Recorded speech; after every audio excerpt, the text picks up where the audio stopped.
सिराज हिंद की जमीं और महर्षि यमदग्नि की कर्मभूमि जौनपुर। भारतीय इतिहास की तारीख में दर्ज ये शहर जो किसी जमाने में देश की राजधानी हुआ करता था, लेकिन वक्त की जमीन पर इसकी किस्मत ऐसी तरकी कि आज ये अपनी पहचान के लिए संघर्ष कर रहा है। किसी जमाने में मुल्क का सिरमौर रहा ये शहर आज देश के तीसरे दर्जे के शहरों में भी शामिल नहीं है। एक सवाल जहन में उठता है, जौनपुर की इस दशा के लिए आखिर कौन जिम्मेदार है? क्या अंधेरे में जीना इस शहर की नियति थी, या यहाँ के नुमाइंदों ने इसे गुमनामी के गहरे दलदल में धकेल दिया? देश जब बदलाव के लिए अंगड़ाई ले रहा है तो जौनपुर भी सवाल कर रहा है।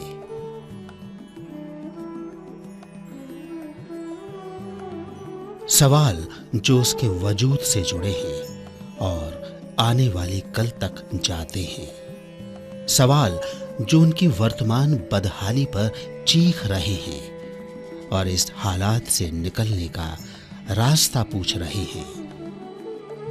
इसी जौनपुर की माटी पर आजादी से कुछ साल पहले 13 अगस्त 1938 को मेहरुपुर गांव में एक महामानव का जन्म हुआ, जो आगे चलकर उमानाथ सिंह के नाम से जाने गए। कम उम्र में सिर से पिता का साया उठने के बाद भी अपनी प्रतिभा और क्षमता के बल पर वो न सिर्फ जौनपुर बल्कि देश और प्रदेश की सियासत में भी महत्वपूर्ण स्थान बनाने में कामयाब रहे। भाजपा का राष्ट्रीय स्तर का शायद ही कोई विरला नेता हो जो उनसे परिचित ना हो। आप जनसंघ के शुरुआती विधायकों में से एक रहे। पूर्व प्रधानमंत्री अटल बिहारी वाजपेयी, आरएसएस के तत्कालीन सरसंघ चालक रज्जू भैया, विश्व हिंदू परिषद के अध्यक्ष अशोक सिंघल, पूर्व प्रधानमंत्री चंद्रशेखर, ऐसे न जाने कितनी बड़ी राजनीतिक हस्तियों के साथ न सिर्फ उमानाथ जी का उठना बैठना था, बल्कि उनके साथ सामाजिक, राजनैतिक और सांस्कृतिक चिंतन का सिलसिला भी जारी रहा, जो अनवरत चलता रहा।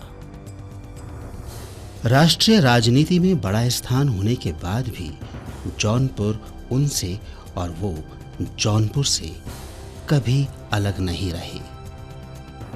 उमानाथ जी जिए भी तो जौनपुर के लिए और मरे भी तो जौनपुर के लिए। आप 42 से कई बार विधायक रहे। उनके मन में कोई राजनैतिक महत्वाकांक्षा कभी नहीं रही। यही कारण है इतने लंबे राजनीतिक करियर में ना तो उन्होंने भाजपा छोड़ी और ना ही कभी अपनी सीट बदली। जब तक रहे एक ही झंडे के नीचे, मरे भी तो उसी सियासी झंडे के नीचे। कल्याण सिंह के नेतृत्व वाली यूपी की भाजपा सरकार में उन्हें कारागार एवं होमगार्ड, राजनैतिक पेंशन का स्वतंत्र प्रभार दिया गया। आप एक विकास पुरुष थे। शहर के जिला अस्पताल का नाम आपके नाम पर रखा जाना इसका सबसे बड़ा प्रमाण है। पूर्वांचल विश्वविद्यालय के इंजीनियरिंग कॉलेज का नामकरण आप ही के नाम पर किया गया। जौनपुर के लोगों ने उन्हें अमर शहीद का दर्जा दिया। उनके पैतृक गांव में औद्योगिक प्रशिक्षण संस्थान और पब्लिक स्कूल जनपद में शिक्षा का अग्रदूत बना हुआ है। उनके भतीजे और उनके गांव में शिक्षण संस्थानों की देखरेख कर रहे शिवेंद्र प्रताप सिंह उमानाथ जी का नाम लेते ही भावुक हो जाते हैं। शहीद उमानाथ सिंह जी हमारे बड़े पिताजी थे और हम लोगों को उन्होंने हमेशा उनका एक कहना था कि समाज में जब भी आप रहें, अपने नैतिक मूल्यों, अपने जो पारिवारिक जो आपके संस्कार हैं, इसका कभी आप जो है इससे दूर हट के कभी भी कोई कार्य मत करिएगा, जो कि आज हम लोगों के बीच में नहीं है, लेकिन उनके द्वारा जो बताई हुई बातें हैं आज भी हम लोगों को हमेशा ये प्रेरित करती रहती हैं कि समाज में उनका सबसे बड़ा शिक्षा के प्रति उनका बहुत लगाव था। आज परिवार में हम लोगों ने लॉ कॉलेज, ITI, CBSE से रिलेटेड स्कूल्स और BTC संस्थान हम लोग संचालित कर रहे हैं। हम लोगों का हमेशा ये प्रयास रहता है कि बड़े पिताजी द्वारा बताए गए जो आदर्श हैं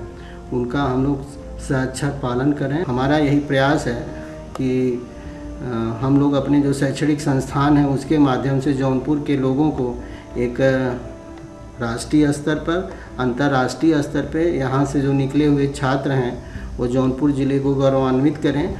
जौनपुर की शान TD कॉलेज और पूर्वांचल विश्वविद्यालय भी उनके अथक परिश्रम से राष्ट्रीय पटल पर पहचान और गौरव बनाने में कामयाब रहे। TD कॉलेज के प्राचार्य का कहना है, इस महाविद्यालय से लगभग 10 वर्ष तक वो प्रबंधक के रूप में जुड़े रहे। जो उनका व्यक्तित्व इस जनपद में, प्रदेश में उभर कर सामने आया है, उनके उस व्यक्तित्व के को पूजा करने वाले जाने के बाद भी जितना मैंने इस जनपद में देखा है उतना आज जो राजनीति में हैं, चाहे वो सक्रिय हो या निष्क्रिय हो, कोई भी उस स्तर का नेता इस जनपद में पूजनीय नहीं हुआ है। सबसे उनके व्यक्तित्व का जो अहम पहलू रहा है और है आज भी, जिसकी लोग तारीफ करते हैं, संवेदनशीलता, उनका जो उदात्त व्यक्तित्व रहा है, उनका जो सबसे सहज भाव से छोटे बड़े जात पात का बिना भेदभाव किए मिलने की जो सहज प्रवृत्ति रही है, जिसके देहावसान के बाद इतनी बड़ी भीड़ बिना पार्टी का ध्यान दिए, बिना जात पात का ध्यान दिए लोग सम्मिलित हुए हों, उनकी जो प्रशंसा इस जनपद में है, संवेदनशील होने के नाते इस जनपद के विकास के संदर्भ में, लोगों से सहज मिलने के संदर्भ में वो बेमिसाल है। और निश्चित रूप से उनके इस जनपद से चले जाने के बाद ईश्वर के न्याय में कोई हस्तक्षेप नहीं कर सकता। मैं मानता हूं कि उनके देहावसान के बाद इस जनपद की जो क्षति हुई है वो आज तक उसकी कोई पूर्ति नहीं कर पाया है। लेकिन कहते हैं वक्त बहुत दयालु होता तो वक्त बहुत क्रूर भी होता है। बाबू उमानाथ जी के साथ वक्त ने कुछ ऐसी ही आंख मिचौली खेली।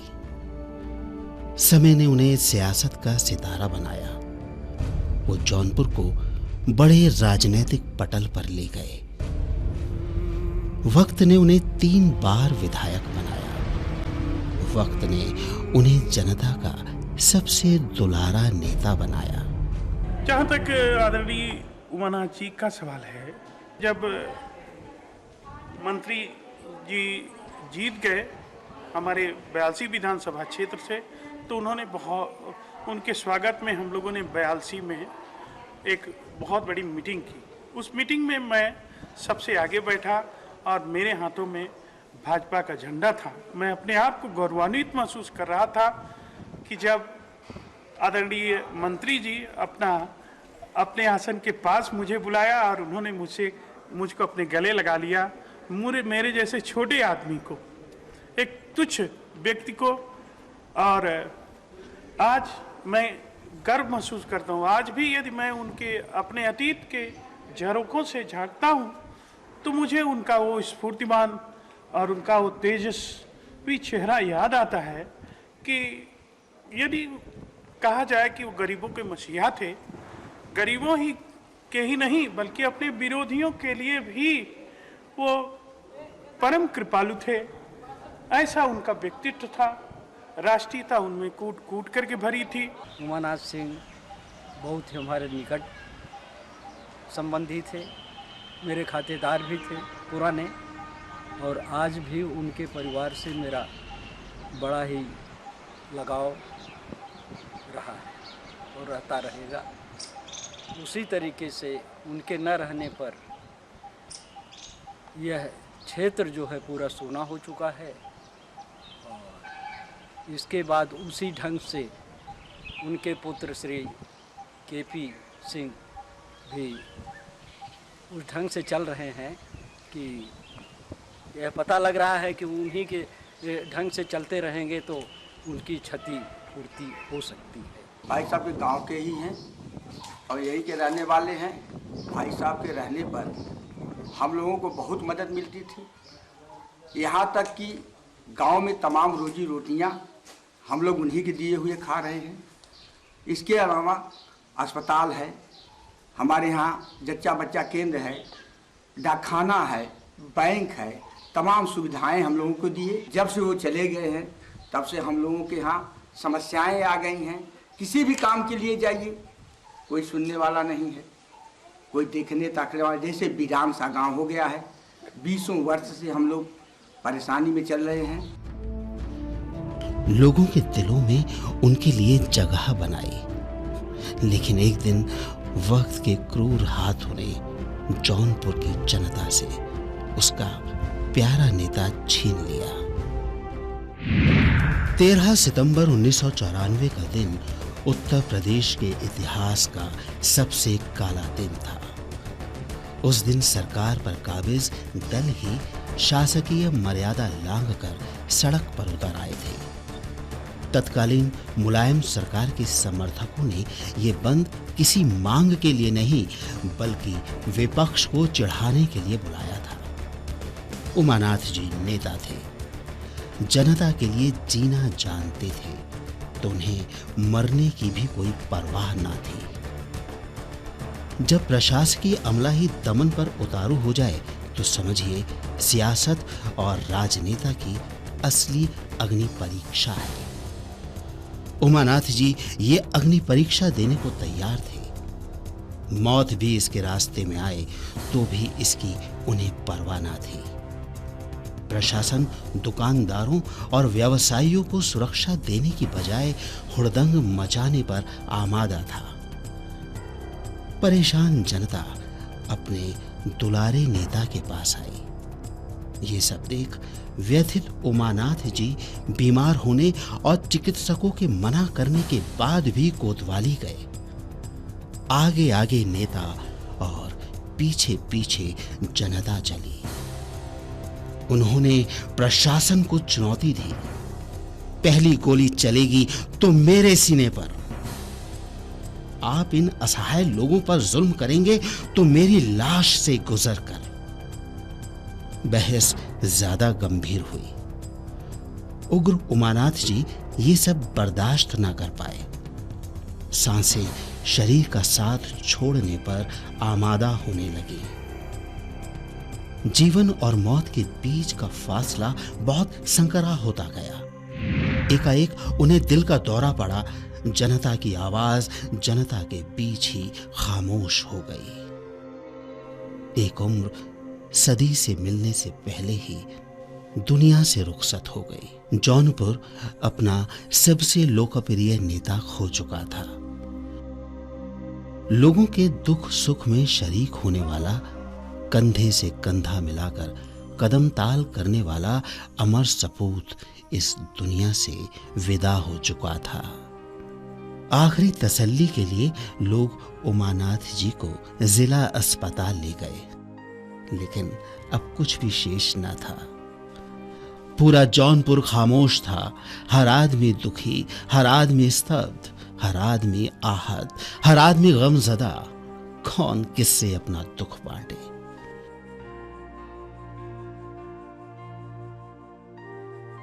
सब पीड़ा से बेचैन और स्तब्ध। जौनपुर का सपूत और सबसे लोकप्रिय नेता अब सितारों में था। पूरे शहर का नूर अब खो चुका था। हर ओर छाई थी गहरी खामोशी। लेकिन तब क्या उनका सपना साकार होगा? क्या कोई दूसरा नेता आएगा जो जौनपुर के लोगों को इतना प्यार देगा, लोगों की तकलीफों को दिल से साझा करेगा, जौनपुर की संरक्षा सुरक्षा का भार अपने कंधे पर उठाएगा? जौनपुर की जनता बीते 2 दशकों से इस सवाल का जवाब मांग रही है, लेकिन राजनीति के शकुनियों ने इस सवाल को जटिल बना दिया है। जौनपुर अपराधियों, बाहुबलियों और धूर्त नेताओं का गढ़ बन गया है। यहाँ की जनता ने लोगों को हर बार ये सोचकर वोट दिया कि वे दिल्ली में उनकी आवाज बनेंगे, भाई उमानाथ की तरह उनका दुख दर्द बांटेंगे। लेकिन अफसोस, बाद के जनप्रतिनिधियों ने ऐसी जहमत कभी नहीं उठाई।